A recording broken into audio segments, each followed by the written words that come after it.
Siapakah makhluk hidup pertama di bumi? Sebagian ilmuwan percaya makhluk itu adalah prokariota. Organisme sederhana bersel satu ini diperkirakan muncul di bumi sekitar 3,5 miliar tahun lalu. Sel ini berevolusi dan sianobakteri pun hadir. Ini adalah organisme pertama yang berfotosintesis dan memproduksi oksigen yang meningkatkan atmosfer dan lingkungan bumi. Tapi bagaimana kehidupan bisa berkembang dari organisme bersel satu itu menjadi gurita bertangan banyak dan mamalia dengan semua organ-organnya? Ya, karena ada evolusi. Evolusi bisa membuat hewan dan tumbuhan menjadi sangat kompleks. Tapi apakah evolusi pernah berbalik? Bisa kok. Sebagian ilmuwan menyebutnya mundur ke belakang. Tapi ternyata bukan persis seperti itu. Evolusi tidak bisa berbalik dan mengulang apa yang dilakukannya di masa lalu. Evolusi regresif berarti bahwa hewan atau organisme kehilangan sebagian kompleksitas yang dimilikinya di masa lalu. Contoh bagusnya adalah Myxozoa, parasit kecil yang tidak punya mulut, sistem saraf ataupun perut. Makhluk ini juga tidak punya banyak materi DNA. Parasit ini dianggap organisme bersel satu, tapi lalu ilmuwan menemukan bahwa makhluk ini sebenarnya hewan yang sudah kehilangan fitur-fiturnya karena tidak dibutuhkan lagi. Jadi kelihatannya memang makhluk ini berbalik ke tahap evolusinya yang lebih sederhana. Tapi jangan terlalu bersemangat dulu. Evolusi itu nggak kayak updatean di komputer. Kamu nggak bisa meng-cancel updatean terakhir kalau kamu nggak suka.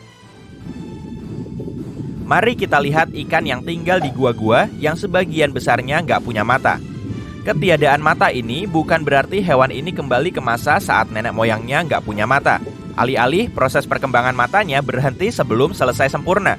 Terlebih lagi, jika sebagian kompleksitas dari seekor hewan itu hilang, mungkin ada fitur-fitur tak terlihat lain yang berkembang. Dalam kasus ikan gua, ketiadaan mata mungkin digantikan dengan fitur berguna lain. Misalnya, organ yang mampu merasakan getaran dalam gelap. Organ ini mungkin ditemukan di rongga mata ikan yang kosong. Alasan evolusi tidak kembali ke tahap sebelumnya itu sederhana. Perubahan mengakibatkan perubahan lainnya, maka akan sulit untuk membatalkan update tertentu. Contohnya, saat ikan gua mengembangkan mata, hal ini juga menyebabkan perubahan lain di struktur tempurung kepalanya. Hanya karena ikan ini tidak lagi membutuhkan mata, bukan berarti rongga matanya juga akan hilang. Evolusi juga tidak bertujuan untuk menciptakan hewan yang lebih kompleks, melainkan hanya mendukung fitur-fitur yang membuat suatu organisme bisa menyesuaikan diri dengan lingkungannya. Kehilangan fitur yang lebih kompleks bisa membuat suatu organisme mampu beradaptasi lebih baik terhadap lingkungan barunya. Akan lebih efisien memutus energi untuk organ-organ yang gak terlalu aktif digunakan lagi. Jika dipandang dari sudut ini, evolusi selalu bergerak maju. Evolusi memilih fitur-fitur yang baru ataupun lama yang meningkatkan kemampuan beradaptasi suatu organisme terhadap habitatnya. Ada kelompok hewan tertentu yang benar-benar menganut evolusi regresif. Hewan ini adalah tetrapod laut yang meliputi paus, lumba-lumba, anjing laut, dan penyu. Hewan-hewan ini benar-benar berubah banyak dalam 350 juta tahun terakhir, berpindah habitat dari laut ke daratan dan kembali ke laut.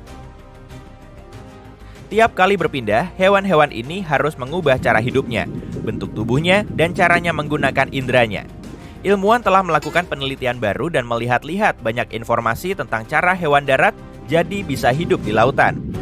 Sekitar 250 tahun lalu, hewan darat mulai kembali ke lautan. Ini terjadi setelah peristiwa kepunahan Perm Trias, yang juga dikenal sebagai kepunahan massal terbesar dalam sejarah bumi. Banyak hewan musnah selama peristiwa itu, baik di lautan maupun di darat. Butuh waktu 10 juta tahun bagi bumi untuk bisa pulih kembali. Beberapa hewan seperti ular bahkan berkali-kali bolak-balik tinggal di laut dan daratan. Penelitian itu juga mengatakan bahwa gajah mungkin pernah tinggal di perairan, tapi tidak jelas apakah perairan itu laut atau danau. Cara evolusi bekerja di alam lebih kompleks dari sekedar bolak-balik fitur. Contohnya aja, evolusi konvergen, yakni saat beragam makhluk berevolusi secara mandiri, tapi akhirnya memiliki fitur yang serupa.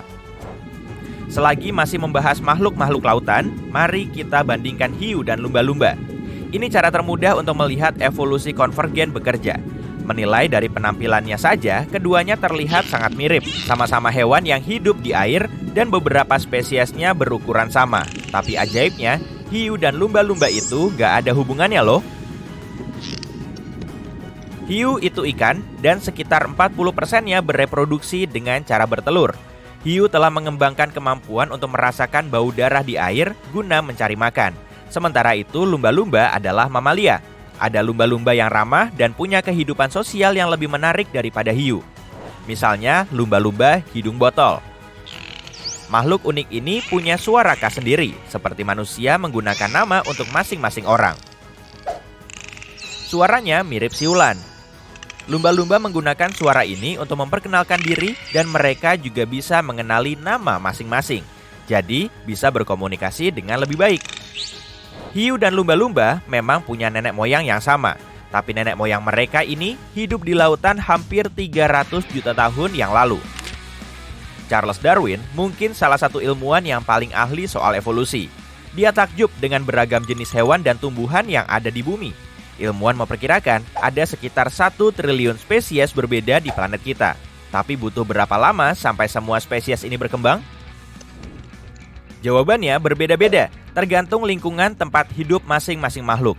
Bagi sebagian makhluk, perkembangannya terjadi dengan cepat dan perubahannya bisa dilihat selama rentang hidup manusia. Bagi sebagian yang lain, proses ini butuh jutaan tahun. Kecepatan munculnya spesies baru tergantung pada seberapa cepat suatu makhluk bereproduksi. Bakteri, misalnya, bisa bereproduksi dengan sangat cepat, jadi bisa berubah menjadi jenis yang baru dalam waktu singkat. Spesiasi adalah saat sekelompok spesies berpisah dari sesamanya dan mengembangkan karakteristik uniknya sendiri. Ini bisa terjadi dengan cepat di kalangan serangga. Seperti serangga apple maggot yang dulunya memakan tanaman hawthorn. Ada juga hewan lain dari spesies yang sama, yang juga memakan apel. Keduanya dianggap dari kelompok berbeda dan berada di tahap pertama menjadi spesies baru. Proses ini juga bisa terjadi dengan cepat di kalangan burung. Burung pipit bisa pindah ke pulau baru dan berkembang biak dengan burung lokal, menghasilkan kelompok burung baru yang berbeda dengan induknya. Tapi nggak jelas juga apakah kelompok baru ini akan tetap berbeda dalam jangka waktu yang lama. Makhluk yang memecahkan rekor dalam menghasilkan spesies baru hidup di Danau Victoria, Afrika, yaitu ikan cichlid.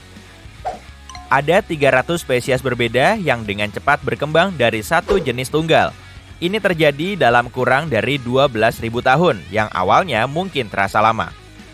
Tapi untuk memahami seberapa cepat proses ini, kita harus melihat hewan-hewan yang harus berubah karena keterbatasan fisik.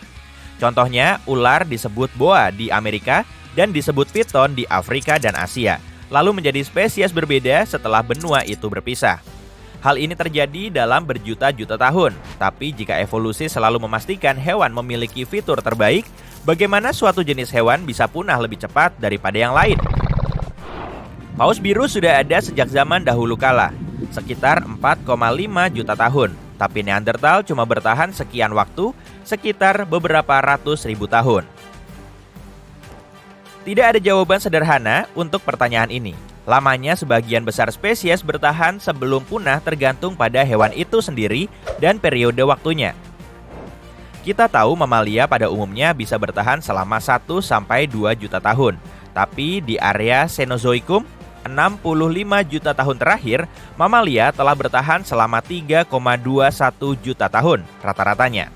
Mamalia yang berukuran besar bertahan lebih lama dari yang kecil. Invertebrata seperti serangga dan cacing bisa bertahan lebih lama lagi, sekitar 5-10 juta tahun rata-ratanya. Kita tak bisa tahu pasti berapa banyak hewan yang hilang saat ini, karena kita juga tidak tahu ada berapa banyak hewan di luar sana. Banyak juga makhluk yang belum dinamai, sebagian besarnya serangga. Jadi kalau kita tidak tahu hewan apa aja yang ada, kita pun tidak akan tahu hewan itu punah. Sulit juga menentukan apakah suatu jenis hewan benar-benar hilang, karena kadang mereka cuma bersembunyi.